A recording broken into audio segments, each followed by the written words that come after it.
Dr. David Suzuki was first, I think, a geneticist at the University of British Columbia, but is much better known, probably our best known Canadian environmentalist, if I can use that term, and has brought a huge amount of attention in this country and beyond to the environmental problems that we face through such media as his very popular television series, The Nature of Things, through radio appearances, through public appearances, and also through his extensive writings. He's the co-founder of the David Suzuki Foundation, and this foundation focuses on 4 major areas. Oceans and sustainable fishing, of particular interest to people in British Columbia, climate change and clean energy, sustainability, and the nature challenge. The foundation uses science and education to promote solutions that conserve nature and help achieve sustainability within the next generation.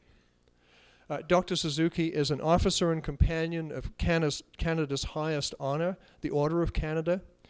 He has been awarded more than 20 honorary degrees, including, I'm pleased to say, one from this university, so he's one of our alumni. In 2004, he was ranked by a CBC poll as the 5th greatest Canadian, and as a number of those great Canadians were former politicians, he was actually the greatest living Canadian at the time the poll was undertaken. And I think that really says something for his influence in Canada and also for Canadians' concern about the environment. He's received numerous international awards, including awards from the United Nations and from Harvard University. His work is an inspiration to anyone who hopes to make the world a better and more sustainable place to live. And he is a wonderful example of what happens when a university education and a deep respect for research are brought to bear on significant problems that we all face. He's obviously had an enormous influence on Canada's young people, and it's therefore a great pleasure to welcome him as a keynote speaker to this conference. I was beginning to wonder when I looked at the gist of this conference, what the hell I was doing here. So thank you very much for that segue into my talk. I also thought I'd tell Jack that I just spent 4 days filming in St. Andrews 2 weeks ago. A delightful area that, great part of the country. I'm delighted to be here to be part of this remarkable program. I have a lot of opinions about how we should engage our freshmen, but I'm going to let that go by the board. I happen to think there are far too many students in universities, and focus is far too much on filling them up with information rather than being able to use their brains and seeing the big picture. I've seen it in our department. You know, when kids come into university, they've kind of been bored with high school, and they're excited about coming to university. They expect something different. They expect to be challenged, and within a few weeks, it's the same old stuff as high school, except 10 times more of it. And they're the great letdown and disappointment. I see them in our introductory biology course at UBC. You know, there are 4,000 kids in this single course, team taught by a whole bunch of people, and by Christmas their brains are just spinning with all of the names and definitions and terms, but they graduate or out of the course without ever having a sense of, wow, life is just incredible. What an amazing thing evolution is. I mean, we just exterminate all of that in this effort to try to pump their brains full of information, and yet within 10 years most of that information they're going to get will be irrelevant anyway, because it will be superseded by more information. So I think that your meetings of this kind are really very, very important. I obviously think that what we should be preparing our students for is to confront some of the major challenges of their time as adults. And I don't think we do a very good job at that. Yesterday, I interviewed a man named James Lovelock, who is the engineer in Britain who first had the notion that he called Gaia, that the web of all living things on the planet make up what is like a superorganism, an organism that without any conscious direction is able to compensate for the changes going on, and that has been resilient over 3.9 billion years to survive enormous changes. Gaia is the sum total of all species that exist on the planet. And he's 90 years old and just written a book called The Revenge of Gaia. And you see, Gaia doesn't care whether humans are here or not. We're just another species that make up this matrix. He's saying that what we've done is created an enormous problem. He basically has given up. He said, forget wind turbines, forget solar panels. If you don't go flat out nuclear, and nuclear isn't the solution, it's just a temporary stopgap measure. He's predicting that 90% of human beings will be dead by the end of this century. And when I ask him, what do you tell kids to do then? He says, head for high ground. The oceans are going to rise. Canada is going to be one of the more privileged countries because we can continue to move north as the planet heats up. There's going to be a huge flood of environmental refugees. It's going to get very, very nasty. That's one vision of the future. It's one I accept as a very serious vision, but one that I personally reject as the vision that we've got to operate under. So having said that, what do I feel is the primary issue that we're going to confront as a species in the coming year? And how do we understand its nature? How did we get to this point? What is the context for the problems that we face today? We now have a remarkable moment in time. The economic meltdown, which I believe is not going to just go away in another few months, I hope is not going to go away. The economic meltdown has got us all focused on economics. But you know, for the last 2 to 3 years, Canadians have been focused on health, they've been focused on the environment, they've been focused on energy. Those issues have been at the top of public concern now for a number of years. And now with the economic meltdown, we shift our attention and start looking at the economy as if these other areas can disappear and are of a little relevance. And I think this is the problem we face, that we look at the world in a fragmented way. We act as if energy, health, environment, and economics are separate issues to be dealt with individually as crises come up. But they are all interconnected. And I think the overriding message that we have to get out today is the exquisite interconnectivity of everything within the biosphere. Everything, we are a part of a greater system. And the meltdown of the economy, I believe, provides us with an enormous opportunity. If we take this crisis now to say, what the heck is the nature of the problem?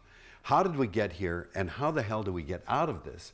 I think we have a real opportunity to see that economics, environment, health, and energy are all a part of the same thing. We have come to an absolutely unique moment in all of human history. We have suddenly exploded into a geological force. In the 3.9 billion years that life has existed on this planet, there was never a single species of plant or animal able to alter the physical, chemical, and biological features of the planet as we are doing today. We have become a major force. And it's happened so suddenly, I don't think that we really understand the enormity of the shift in our place on the planet. We are now the most numerous mammal on Earth. I was just in Australia a few years ago. I said, there are more of us than all the rabbits in the world. And right away, Australians knew that is a lot of human beings. There are more of us than all the rats in the world, than all of the mice in the world. We are the most numerous mammal on Earth. And just the act of living means that every one of us has to breathe air. We have to drink water. We have to eat food. We have to clothe and shelter ourselves. Just the simple act of living, when there are over 6.7 billion of us, means that we have a tremendous ecological footprint. It takes a lot of land and water to support us, the way we, just to keep us alive. But of course, we're not like rabbits or rats or mice. Every one of us has an enormous amount of technology used on our behalf. I mean, just to arrange everything so I could come from my home to Simon Fraser today to give the lecture, we've used faxes and telephones and emails, we've used cars and buses, all of that just to arrange and get me up here to give a talk to you today. And you start thinking of everything you take for granted, your closets full of clothing, the food that you eat, the computers you use, the television, the cars, all of that technology now that we take for granted that is used on our behalf amplifies our ecological footprint far beyond any life form that has ever existed on Earth. And it doesn't end there. Ever since the end of World War II, we've been afflicted with an incredible appetite for stuff. We love to shop. Consumption is a part of what we are today. It wasn't an accident or a joke after 9/11 that the first public speech George Bush gave to the American people, in that speech, he said, "I want you to go out and shop." That wasn't a joke. The American economy depends on consumption. And unfortunately, and all of the stuff that we consume comes out of the earth, and when we're finished with it, will go back into the earth as waste or garbage. And unfortunately, our consumption is no longer based on consuming things that we need to live, the necessities in life. When I was a boy, my parents taught me, you need money to buy the necessities in life, but you don't run after money as if having more money makes you a bigger or better person than others. But now we run after money not to provide the necessities of life, but to provide the wants in life. You know, and there's no end to what we want. I want a bigger car, I want a bigger house, I want more clothes. Our economy now, geared to consumption, is servicing our wants rather than the fundamental necessities that keep us alive and healthy. And we have a global economy that utilizes the entire planet as a source of raw materials to produce products and materials that we then use and throw back into the earth. So when you add these things up, our numbers, our technological muscle power, our consumptive appetite, and our global economy, that then explains why we have become this geological force that's altering the nature of the planet itself. For most of human history, we were a local tribal animal. For most of human history, we were nomadic hunter-gatherers. We didn't carry a lot of stuff around with us. We had nothing else to carry it for us. We had to carry it on our backs. We never had to worry about what other people were doing across the ocean on the other side of a mountain or a desert. We were a local tribal animal.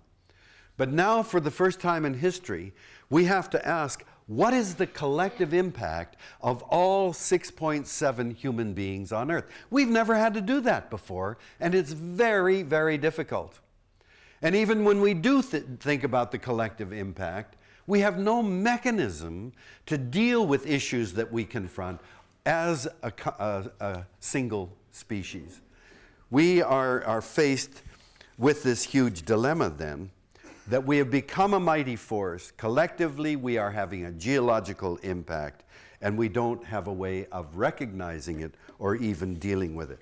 We're told over and over again, especially in the time of economic meltdown, listen, you environmentalists, you better pay attention to the bottom line. The bottom line is the economy.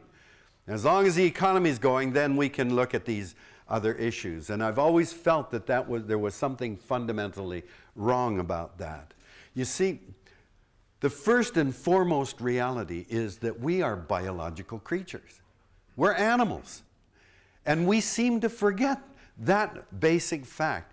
The fact of our biological nature defines our bottom line. What is the most important thing that we need the moment every one of us left our mother's body? Well, of course, the answer is a breath of air. From the moment of our birth to the last gasp before we die, we need air 15 to 40 times a minute. We don't even think about it. I want you to think about that fundamental act. You breathe air, you know, that's it. 2 to 3 liters of air deep down into the most intimate, warm, moist part of our bodies. Well, I want you just for a minute to think about what happens when you take a breath of air, you know. Goes down into the lungs, and if you've ever touched a fresh lung, if you've ever seen an animal that was killed and pulled out the lungs and touched, it's all that kind of yucky, mushy, smushy. And the reason is that the lungs are a very special organ. When you touch it, it's got this funny texture, because it's mainly air. Our lungs are filled with about 300 million alveoli, little capsules that are clustered like grapes around an alveolar duct. And we have about 300 million of these alveoli. We need that many alveoli to provide the surface area to come into contact with the air. If you flattened out the alveoli into 2 dimensions, the alveoli in your lungs or mine would cover a tennis court. That's how much surface area is all wrinkled up into in our lungs. And each alveolus is lined with a 3-layered membrane called a surfactant. And you hear about premature babies born that have problems with surfactant. The surfactant is a 3-layered membrane that reduces surface tension, so when the air comes into contact with it, it sticks or fuses. And right away, carbon dioxide from our bodies rushes out into the air. The oxygen and whatever else is in the air rushes into our bodies. And then hemoglobin molecules in red blood cells grab onto the oxygen, and with each beat of our hearts, that oxygen is pumped to every part of our bodies. And when we exhale or breathe out, we don't breathe all of the air in our lungs out. If you did that, the lungs would collapse. About half of the air that's in your lungs stays in your lungs even when you exhale. So the point I'm trying to make is that the air, there is no line that says you begin here and air begins there. The air is in us, it's stuck to us, and it's circulating through our bodies. We are air. It's a simple, fundamental reality, and we don't even think about it. We are air, and of course the air that I breathe out within a few minutes goes straight up every one of your noses. And when I talk to children, as I often do, and I say that, I see them immediately going, "Ooh, yuck." I guess they have a little bubble of air that belongs to them. Air is a single system, a matrix that every one of us is embedded in. And I believe that the new insight is a very ancient insight. We are air. Air isn't something out there that we're here. We are filled with it, and it's circulating through our bodies. So if I am air and you are air, I am you. We are all in this, linked in that single matrix of air, other human beings, trees, birds, worms, snakes. We're all a part of that single layer that encompasses the planet. We claim that we're intelligent. We're clever, but what intelligent creature, knowing the role that air plays in our lives, would then proceed to use air as a toxic dump and think it will go away? Wait a minute now, 15% of kids today in Canada get asthma, and that number is skyrocketing. Well, if you use the air as a garbage can, what do we think is going to be the result? We are air. Whatever we do to the air, we do to ourselves. We have forgotten that we are water. You know, that's the most obvious thing that I can imagine. Over 60% of our bodies by weight is water. We're basically a big blob of water with enough organic thickener added that we don't dribble away on the floor. And of course, the problem is that we leak water, right? It comes out of our eyes and our nose and our ears and our mouth and our skin and our crotch. We lose water all the time, so that we have to keep topping up. And the amazing thing is that our bodies know exactly how much water is there. You know, if we start losing too much water, you get thirsty, and well, if you need more water, you get thirsty. If you have too much, of course, you have to take a whiz very quickly. Our bodies are constantly adjusting the amount of water in our body. And when you do take a drink of water, do we think that that water is Burnaby water or Vancouver water? Within that water, of course, are molecules that have come from all of the oceans of the world, evaporated off the Amazon canopy, off the steppes of Russia, because the hydrologic cycle of evaporation, condensation, rain, evaporation, means that water cartwheels around the planet, carrying with it whatever we put into the water. We are water. And whatever we do to water, we do to ourselves. And what do we do to water? We use it as a garbage can. We are the earth. Every bit of the food that we eat for our nutrition to make up our bodies was once alive. And in Canada, the vast bulk of that that material, biological material, was grown on the earth, grown in the soil. We are the earth because the very stuff that makes us what we are comes from the earth. We say that we're intelligent. What intelligent creature, knowing that we're going to make ourselves from the carcasses of plants and animals, would then proceed to spray them with some of the most toxic chemicals that we invent, indeed inject all kinds of chemicals in them so that we can ensure that we consume them, and use the soil itself as a garbage can for our toxic materials. And we are the earth. Whatever we do to the earth, we do to ourselves. And the final insight that we need is that we are fire. You know, Aboriginal people around the world say that we're created out of Mother Earth through the 4 sacred elements: earth, air, fire, and water. And fire, every bit of the energy in our bodies that we need to move and grow and reproduce, all of that energy in our bodies is sunlight. Sunlight captured by plants through photosynthesis, transformed into stored chemical energy, and then we either eat the plants or eat the animals that eat the plants to recover that molecular energy and store it in our bodies. And when we then use that by burning it, we then release the energy of the sun. We are sunlight that makes our lives possible. So to me, if you're going to deal with our place in the world, it's to recognize that as animals, our fundamental needs, our basic bottom line, is to provide those fundamental needs: clean air, clean water, clean soil, and clean energy. And I know people get very uncomfortable when they're told we're animals. I gave a lecture years ago in Austin, Texas, and there were a lot of kids in the front row, and I said, now, if you remember one thing from my lecture, remember that we are animals. Man, did their parents get pissed off at me. Come down, don't call my Mary an animal, we're human beings. You know, and we feel somehow we're different and above the rest of life. So that if you call, and you can see it, the way we use words, if you call someone a worm or a snake or an ape or an ass, we are insulting them, right? You call someone a chicken or a pig.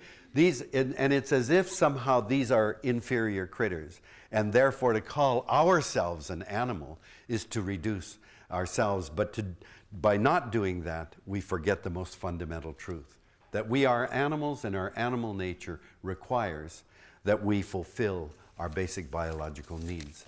Now, the miracle of life on this planet, as a creature that depends for our very health and survival on clean air, clean water, clean soil, and clean energy that comes from the sun. The miracle to me of life on the planet is that those 4 basic elements are delivered to us, are created, cleansed, or replenished by the web of all life on Earth. That is, and a classic example is Vancouver. We get our water in Vancouver from 3 watersheds surrounded by old-growth rainforest. And when it rains, those tree roots and soil fungi, other plant roots and bacteria filter that water for us. We don't have to do anything to it. It's life that makes that water drinkable for us. Life creates the soil to grow our food. Life is our food. Life captures the sunlight for our energy. Life creates the atmosphere by photosynthesis, giving us oxygen that we depend on. And that, I'm sure you've all heard about the Human Genome Project, this great technological achievement of determining the exact sequence of the 3 billion letters in the human genome. That was an incredible achievement that Bill Clinton announced in 2001, the successful completion. And everybody started saying, oh, now we're going to understand the basis of disease, and we're going to come up with new drugs and cures. That's a lot of garbage. They were a long way away from that.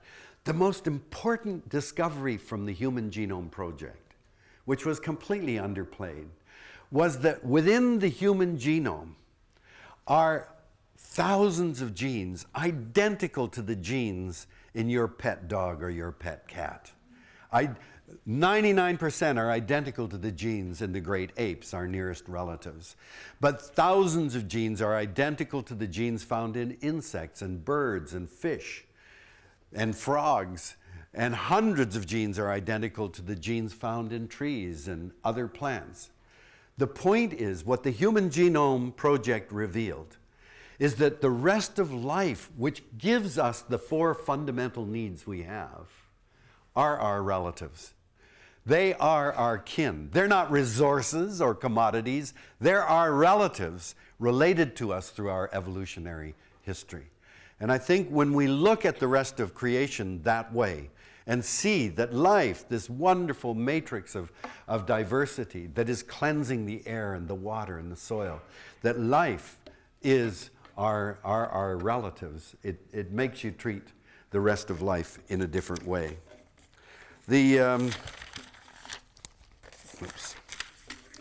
We have become a very powerful force very suddenly, and we are now literally restructuring the world. We're changing it in such a way that we have become the major shaper of the world that future generations are going to live in. We do it primarily in ways that have been shortened to HIPPO, H-I-P-P-O.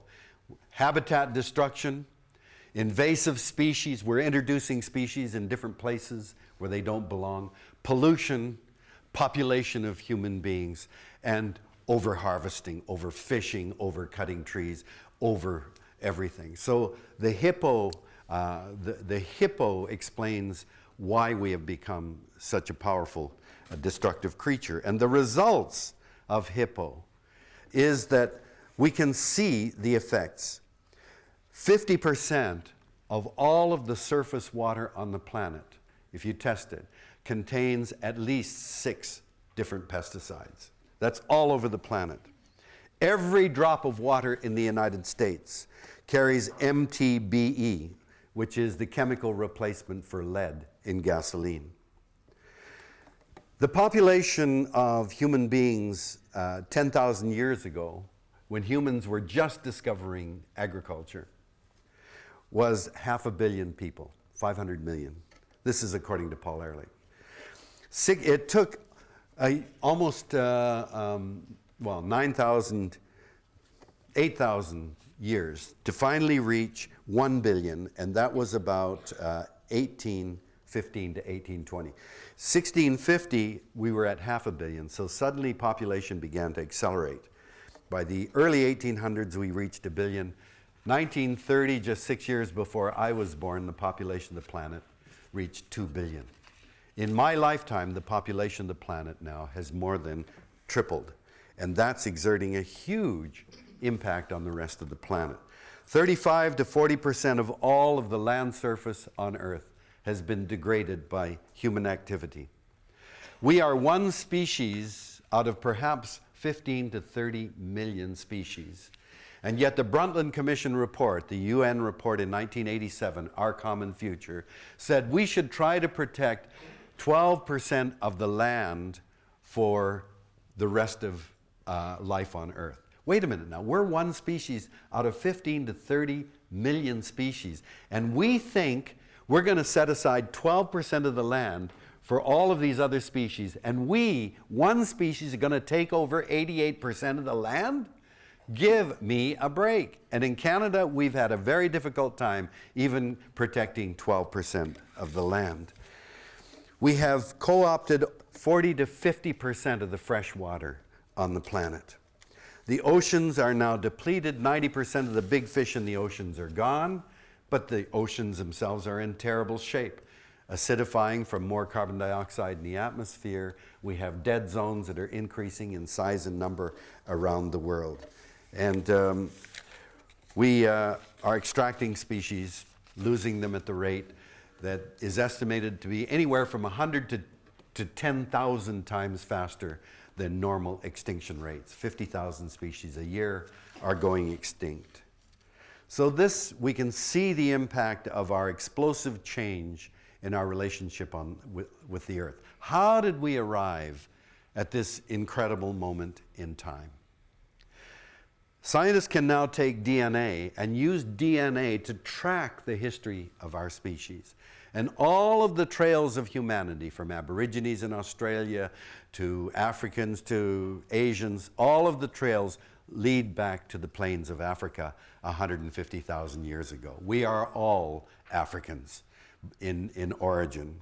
And if you try to imagine what the world was like at the very moment when our species appeared on the planet, it was a very different world. There were still woolly mammoths all over the world. There were still saber-toothed tigers, giant moa birds 10 feet tall, huge sloths all over North America. The world was a very different place.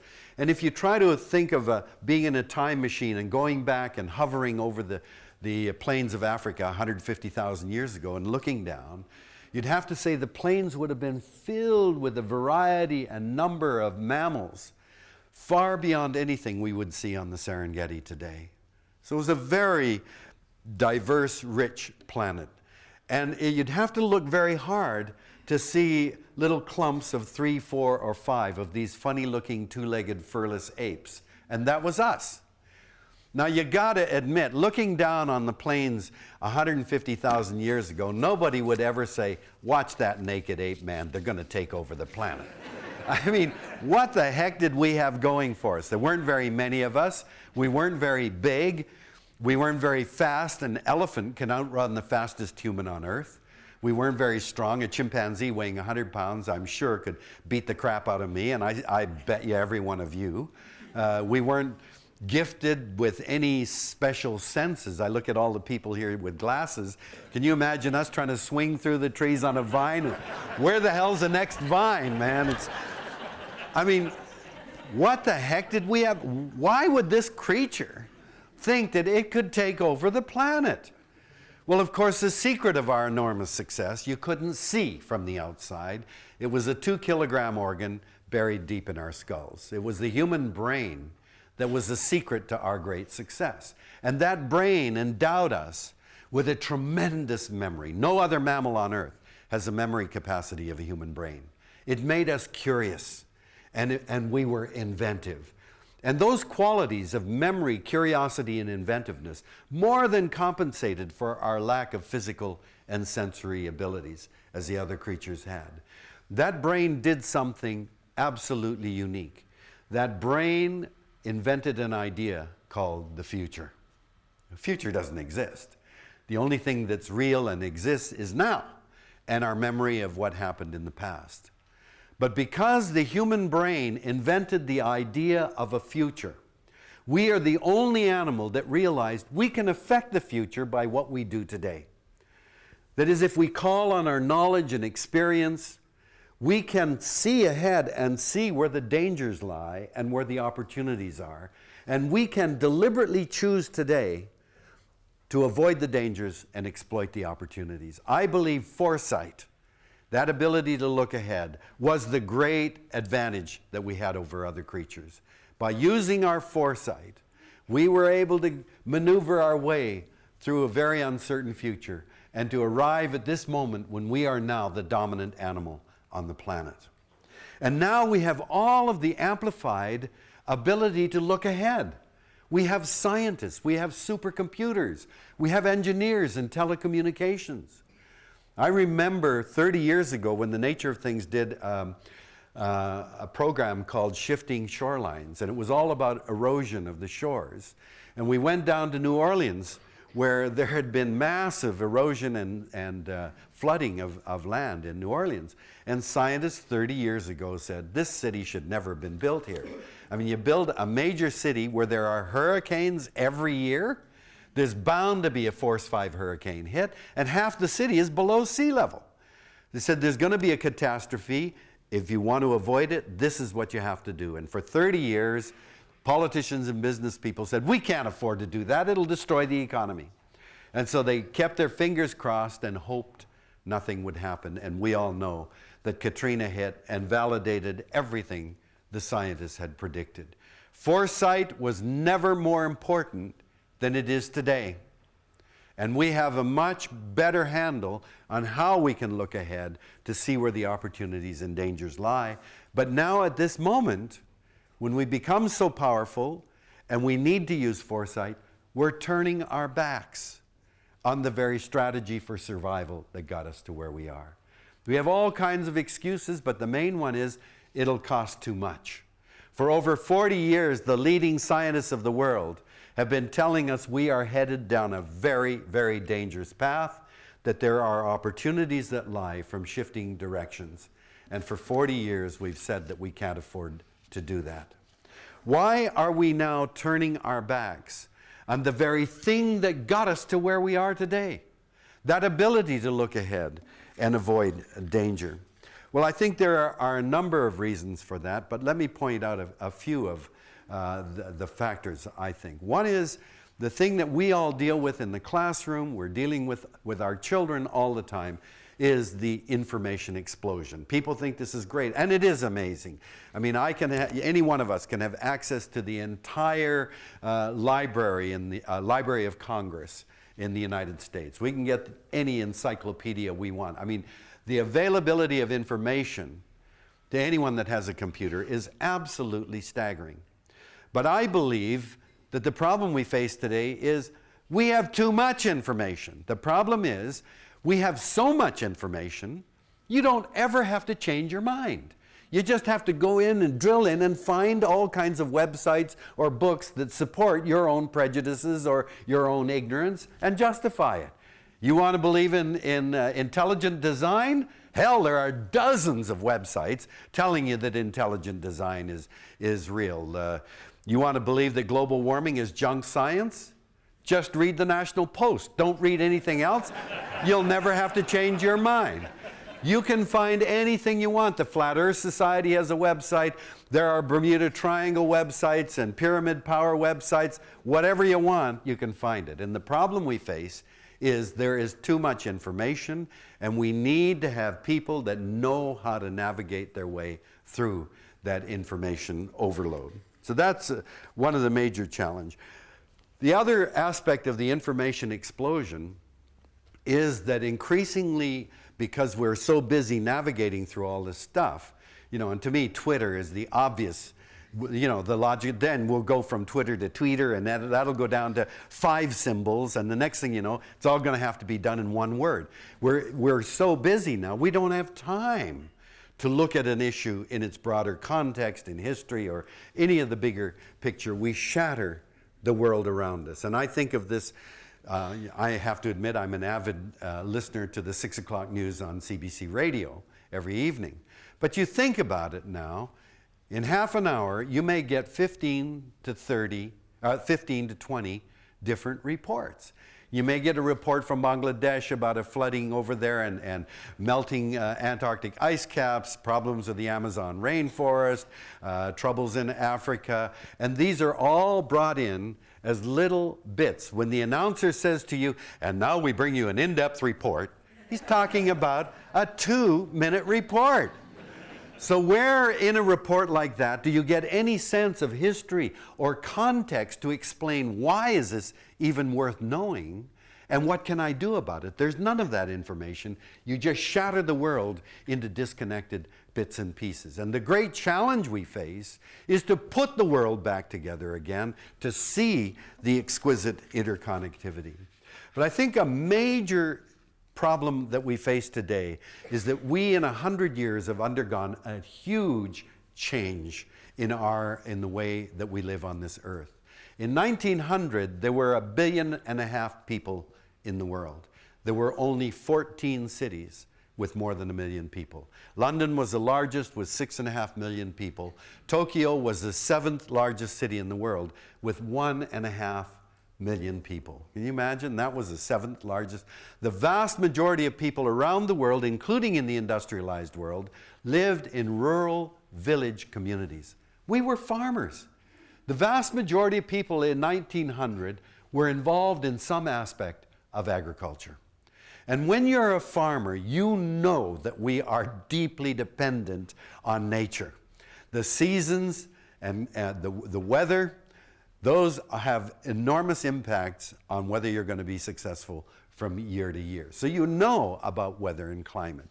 You understand that the amount of winter snow is related to the amount of moisture in the soil in the summer. You know that there are certain plants that fix nitrogen from the air as fertilizer in the soil. You know that certain insects are necessary for pollinating, to pollinate flowering plants. Farmers understand that we are a part of the natural world and utterly dependent on it. Move ahead only 100 years to the year 2000. In the year 2000, there are now 4 times as many human beings in the world, 6 billion. But there are more than 400 cities with more than 1 million people. In the year 2000, the 10 largest cities all had more than 11 million people. Tokyo was the largest city in the world with 26 million people.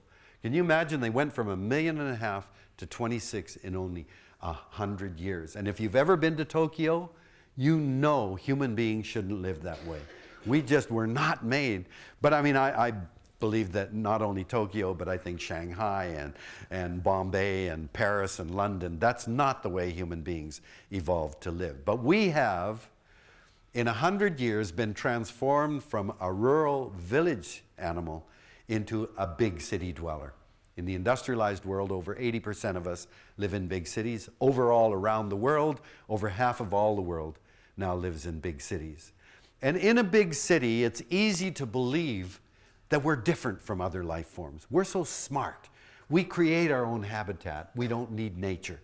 As long as we have a few parks where we can go and play, then that's all we need. And because in a city, you have this sense that we live in a human habitat, and nature is irrelevant to that habitat. So I did a series for kids many years ago called The Nature Connection. And I was stunned when you ask a child in the city, when you turn on the lights, where does the electricity come from? When you flush the toilet, what happens to it? Or put the garbage on the curb? When you take a drink of water, where does the water come from? They don't know. Where does your food come from? The supermarket. Many of the kids in Toronto, where we shot, many of the kids didn't know that vegetables grow in the soil. You mean it grows in the dirt, they say. I took 2 10-year-old kids, a boy and a girl, to a farm 40 miles north of Toronto. And for 2 days we filmed them gathering eggs from the chicken and trying to milk the cows and feeding the pigs and riding horses. And we had a wonderful time. And on the 3rd day, I took them to a slaughterhouse. And the 10-year-old boy burst into tears. He never knew that wieners and hamburgers were the muscles of an animal. So we live in a world where we don't understand that whether it's electricity or clean water, whether it's getting rid of garbage or sewage, that it's the earth that provides these services or that absorbs our waste when we're done. If we don't understand that in a profound way, then it's easy to accept what our so-called leaders in politics and government and business tell us. It's the economy. It's the economy, of course. I had Lorne Taylor, the Minister of the Environment in Alberta, the last Minister of the Environment in Alberta, tell me, listen, Suzuki, you tree huggers better understand, if we can't afford to protect the environment if we don't have a strong, growing economy. And I stared at him in amazement. I said, I thought you were the Minister of the Environment, not the Minister of Finance. I thought your job is to protect the environment. But even the Minister of the Environment thinks the economy is the source of everything that matters. And so in a city, our priorities shift because we no longer see that it is nature itself that allows us as biological creatures to exist. And so we've had this terrible position where we have the Prime Minister of Canada saying we can't do anything about reducing our greenhouse gas emissions because it'll destroy the economy. The economy then has become our highest priority. First of all, it's a lie. It's an absolute lie to say that. In Sweden, which is, and you know that we've just gone through this election in BC where the carbon tax was in danger of being knocked out.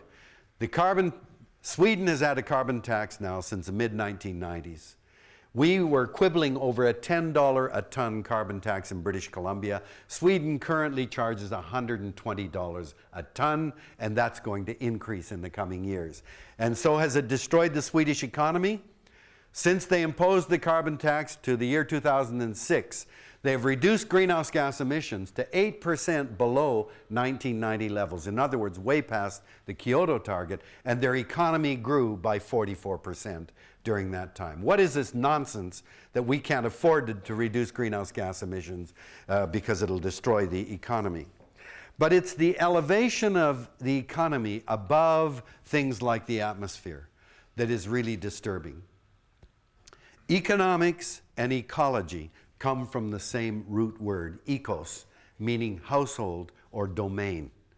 Ecology is the study of home. Economics is the management of home. What ecologists try to do is discover what are the basic principles and conditions that allow a species to survive and flourish. Now, I would have thought those would be the most fundamental bits of information that we could ever possess.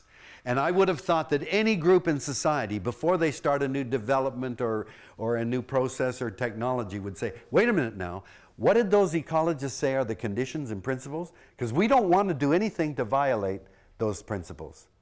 But we don't do that anymore. We say, no, the economy comes before anything else. Well, first of all, let's put the eco back into economics. And now I'm going to show you, how much time do I have, Jane? 10 minutes. Okay, great. I'm going to show you why this economic system is so destructive. First of all, we act as if the economy is a thing. I mean, just read the finance pages of the newspapers. You know, the economy is not looking too happy today. And I have this idea of some economy going, oh, I'm pissed off today, you know. Or, well, the economy is really happy today. It's rising on the Dow Jones. What the hell is this? You know, a few hundred years ago, we believed in dragons and demons and monsters. I mean, we really believed in them. We shoveled our treasures to them. We sacrificed virgins. We did anything we could so they wouldn't be mad at us, right? Well, we now know that those were figments of our imagination. Who takes demons or dragons seriously? But what we've done is we've replaced it with something else, the economy. And we treat the economy the same way. If the economy is mad, oh, well, we'd hard to find a virgin now, but throw money at it, man. Let's throw the money and get it going. But wait a minute now. The economy is not a thing. You know, gravity, the speed of light, first and second law of thermodynamics, entropy, these are forces of nature you got to deal with. You can't change them. But the economy, we created it, for God's sake.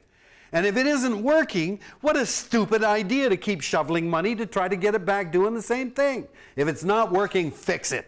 Or throw it out and replace it with something else. But we've come now to worship the economy, and we no longer see it is a part of the burden that we're carrying today as we confront a very radically changing world. Now in the few minutes I have, I'm going to show you two big reasons why this economy is so destructive. In the 1980s, I was asked by the Litton Indian Band if I would help them fight to prevent logging in their sacred valley, the Stein Valley. British Columbia government had given a multinational corporation, Fletcher Challenge, the right to log the Stein Valley. And the Litton natives said, that's our valley, we don't want it touched. So the first thing I did when I agreed to help them was to take my family and go camping in the valley. And it is a magnificent ecosystem. We camped in there for 5 days. And on the last day, we were hiking back out, and we came across a party just coming into the valley on the trail. They were all dressed in high heels and suits. So I knew these were not backpackers like us. So we started to talk, and very quickly I realized, oh my God, this is the CEO of Fletcher Challenge. And very quickly he realized, oh, this is that shit disturber, David Suzuki. So needless to say, we very quickly got into a very animated discussion, which escalated into a shouting match. And finally, in frustration with me, he said, listen, Suzuki, are tree huggers like you willing to pay so that we don't log those trees? Because if you're not willing to pay for those trees, they don't have any value till someone cuts them down. And that for me was my epiphany. I realized, oh my God, he's absolutely right. in our economic system. You see, so long as that forest is standing and healthy, all of the trees and green things are taking carbon dioxide out of the air, putting oxygen back in. Not a bad service for an animal like us. We depend on that for our very survival. But economists call that an externality. It's not in the economic equation. It's irrelevant. Those trees are pumping millions of gallons of water out of the soil, transpiring it into the air, and modulating weather and climate. That's an externality. The tree roots hold the soil, so when it rains, the soil doesn't run into the spawning beds of the salmon and prevent the babies from hatching. An externality. The forest is providing habitat to countless species of fungi and insects and bacteria and mammals and amphibians and birds. An externality. So as long as that forest is standing and intact, it's providing these incredible services that make the planet habitable for an animal like us. And economists treat it as if it's got nothing to do with our economy. And then we're supposed to bow down and worship the economy as the greatest, most important factor in our society. That's crazy. That's absolutely nuts to act as if nature services are irrelevant to what we're doing. But the most destructive aspect of this economics is that economists think we're so smart, we can have an economy that grows forever. First of all, it's impossible. But not only do they believe it can grow forever, they think it must grow forever. The very definition of progress of a government or a business is by how much your business or the economy of the country grew last year. Growth has become the very definition of progress or success in our society. But wait a minute, growth is just a description of what's going on. That's not, surely growth is just a means to something else. But we've come to measure growth as if growth is everything. And as long as the economy grows, everything is fine. But growth is not the end in itself. Growth is a means to an end. And by worshiping growth as the be-all and end-all of what we do, we never ask the important questions like, what is an economy for? How much is enough? Do we ever get to a point where you got... my biggest problem, to be honest with you today, is that people keep giving me stuff. In our house, every time I come home with something else, my wife screams at me and says, you want to bring that in the house, you throw something out. Like we're just overwhelmed with stuff. And yet nobody asks, are we happier with all this stuff? Why do we need all this stuff? What is life all about? We don't ask those questions. It's just blind worship of the need for growth. Nothing in the biosphere can grow forever. Our home is the biosphere, the zone of air, water, and land where all living things exist. Carl Sagan used to tell us, if you shrank the earth to the size of a basketball, the biosphere where all life exists would be thinner than a layer of varnish you paint onto the basketball. And that's it. It can't grow, it's fixed. How could anything within that thin layer think it could grow forever? You know, every one of us is made up of about 100 trillion cells. That's a lot of cells. Now suppose one tiny cell out of that 100 trillion decides, well, I'm just going to divide endlessly. Long before that cell becomes a mass of any size, it'll kill you. Because you need the whole functioning organism to survive and flourish. We think that within the biosphere, we've created something, the economy, that can grow forever. And like cancer cells, steady growth of the economy is going to kill us. So I'm going to show you now why it is suicidal to cling to this idea that we need growth forever. First of all, we are one of the richest countries on the planet. Alberta is the richest province in one of the richest countries on the planet. Alberta says they can't afford to do anything about greenhouse gas emissions. When will we be rich enough to say we can do something about greenhouse gas emissions or pollution or any of the other problems that we face? Anything growing steadily over time, as you all know, is called exponential growth. And anything growing exponentially has a predictable doubling time. Okay? So whether it's the amount of garbage you make, the amount of water you use, the amount of space in your city, size of a population, anything growing steadily will double. So if it's growing at 1% a year, it will double in 70 years. 2% a year in 35 years, 3% in 24 years, 4% 17 and a half years. Anything growing exponentially will double. I'm going to give you a system analogous to the planet that's a test tube full of food for bacteria. So the test tube and the food is Earth. And I'm going to put one bacterial cell in, and the bacterium is us. And it's going to divide every minute. Okay, so at time 0 at the beginning, there's one bacterium. 1 minute, there are 2. 2 minutes are 4. 3 minutes are 8. 4 minutes are 16. That's exponential growth. And at 60 minutes, the test tube is completely jammed with bacteria and there's no food left. Okay? So it's a 60-minute growth cycle. When is the test tube only 50% full? And the answer, of course, is at 59 minutes. 59 minutes, it's only half full, but 1 minute later, it'll be completely filled, right? So 58 minutes, it's 25% full. 57 minutes is 12.5% full. At 55 minutes of a 60-minute growth cycle, it's 3% full. So if at 55 minutes, one of the bacteria said, hey, guys, we got a population problem. The other bacteria would say, Jack, what the hell have you been smoking, man? 97% of the test tube's empty, and we've been around for 55 minutes. And they'd be 5 minutes away from filling it. So at 59 minutes, bacteria are no smarter than humans. They go, oh my God, Jack was right. We got a population. We got 1 minute left. What the hell are we going to do? Don't give any money to those economists. Wait a minute now, give it to those scientists. And in less than a minute, those bacterial scientists invent 3 new test tubes full of food for bacteria. So they've quadrupled the food in space. So it would be like humans discovering at the last minute 3 more planets for us to use. So they're saved, right? So what happens at 60 minutes, the first planet's full. At 61 minutes, the second one's full. And at 62 minutes, all 4 test tubes are full. So by quadrupling the amount of food in space, you buy 2 extra minutes. How do we add even a fraction of 1% more of air, water, soil? And certainly we can't add biodiversity when we're losing 50,000 species a year. We can't. The biosphere is fixed and finite. And every scientist I've talked to agrees with me, we're already past the 59th minute. So all of this talk about we got to have more is simply saying we have to accelerate what is a suicidal path. Now, when I give this talk to politicians and business people, they get very angry with me. How dare you say we're past the 59th minute? Look at our stores, they're filled with stuff. Look at our people, we're healthier and living longer. How dare you say we're past the 59th minute? I say it without apology. We have created the illusion that everything's all right by using up the rightful legacy of future generations. That's using up our basic biological capital in the name of economic growth without understanding that by using it up, we deprive it forever from future generations. You don't have to believe me.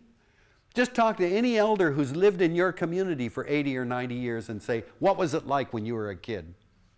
And I've done this in the Amazon, on the Serengeti, all around the world. I look for the oldest person in a community, say, what was it like here when you were 5 or 6? And the answer is always the same. It used to be so different. There used to be trees as far as you could see. You used to be able to drink out of the rivers or the lake. There used to be birds that would darken the sky. The rivers used to be jammed with fish. All over the world, our elders are a living record of enormous changes that have happened in the span of a single life. I was born in Vancouver in 1936, and I vividly remember going with my father in a rowboat in 1940. He would row us around Stanley Park, and we would troll and catch sea run cutthroats. We would go off Spanish banks and jig for halibut, go down to the Fraser any time and catch sturgeon. And now my grandchildren call me all the time, begging me to take them fishing. Do you think I could take them where I went as a boy? Of course not. There are no fish there. We've got to listen to our elders and recognize the speed with which we have altered the nature of the planet and used up the rightful legacy of future generations. Well, I'm sorry I wrote a speech that was way too long. Long on the problems and how we got here, short on solutions. Where do we go from here? Let me just summarize it in a minute. I wrote a book called The Sacred Balance, which was an attempt to set the real bottom line that we've got to look to. And that's the bottom line determined by our biological, social, and spiritual nature. And those are the things that we've got to protect. Are there any solutions? Are there ways to go on a different path? About 6 or 7 years ago, Holly Dressel and I set out to find good news stories. And when we started, I said, gee, I hope we have more than a thin little comic book. And to my amazement, we could have written 4 or 5 books. We called it Good News for a Change, Hope for a Troubled Planet. The good news is there's lots of good news out there. The challenge now is whether we can make the change fast enough. People ask me, what can I do? And that's why the David Suzuki Foundation looked to find the 10 most effective things that individuals can do to lighten our ecological footprint. And that's what we call the Nature Challenge. And we've now got tens of thousands of Canadians agreeing to do some of these steps to reduce their footprint. Not because it's going to get us onto a different path. It won't. But because it is going to slow down the impact we're having and to buy us time to make the big changes that are necessary. What do we have to do? I believe what we have to do is look ahead a generation and say, what kind of a Canada would we like? How about a Canada where the air is clean and 15% of children don't get asthma? How about a Canada, as it was when I was a boy, where you could drink out of any river or lake and not think anything of it? A Canada that's covered with forests that we can log forever because we're logging them the right way.